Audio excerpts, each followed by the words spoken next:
I have a serious question that I want to ask you guys and gals, but please be honest with me. So there are these insane people out there who will buy a new game and play it on the hardest difficulty from the start. And there's nothing wrong with that at all. I think it's kind of cool. It's like a challenge. It stimulates the brain and your hand-eye coordination, that type of stuff. Some may say on social media that it gives them bragging rights as a gamer, and a lot of times it's rewarded by the trophy system for the game. But why is it that playing a game on easy gets the opposite reaction? I've seen some pretty harsh debates about this over the years, and at times it can be discouraging just to see how many people feel so negative towards this. Now feel free to give me your thoughts, but here are a few reasons why I feel gamers should not feel ashamed to drop that difficulty down and up the fun.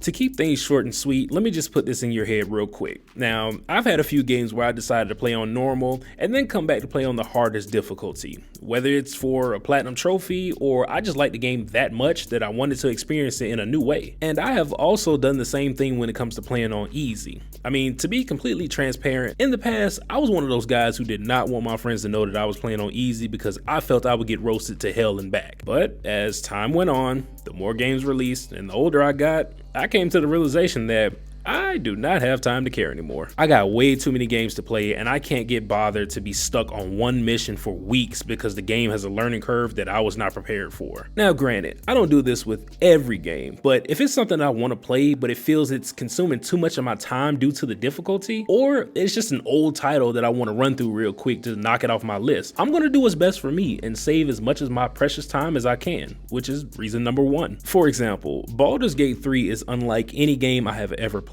I actually never expected to play this title. All of the magical abilities and melee combat, the armor sets and skills to apply, I had not played anything like this since Skyrim's release. Then the whole D&D aspect, rolling the dice and taking a gamble with things like lockpicking or persuasion to skip a massive fight. I mean, it was all new to me and I enjoyed it and I still do, but over time I found myself getting frustrated when I chose the wrong dialogue or rolled a nat 1 and the entire town attacked me. Like being so close to finishing a fight and then you lose out on a turn and have to start all over. And this happened on multiple occasions just in Act 1. So I made the decision to lower the difficulty, and since then I have not changed it back. See, in my opinion, playing on easy is not for scrubs and noobs. It's beginner friendly. And like I said, with Baldur's Gate 3, it was new to me and they did a great job with making the experience still feel balanced. Despite the difficulty change, the enemies still were hitting like tanks, but at least I had a little extra health to keep me afloat. There may be a flood of enemies, but at least I got a couple extra turns and the damage I deal is slightly better than before, unless you're Shadowheart and use Ignis, but whatever. I played the game with a new approach and I noticed that I was making great progress in a short amount of time. And honestly, I could have completed the game by now because I found myself approaching Act 3 fairly quickly after lowering the difficulty. I guess in a sense, I felt free. Free to move to new areas without the constant thought of being held back because of unfair enemies or quote-unquote skill issues. So with my newfound confidence in battle, I'm taking the time to explore the vast lands and see what or who else I can encounter next. Because you know how it is, other than the main quest, games have loads of side missions, collectibles, companion missions, or things you just want to get invested in. I have marked you as you have me.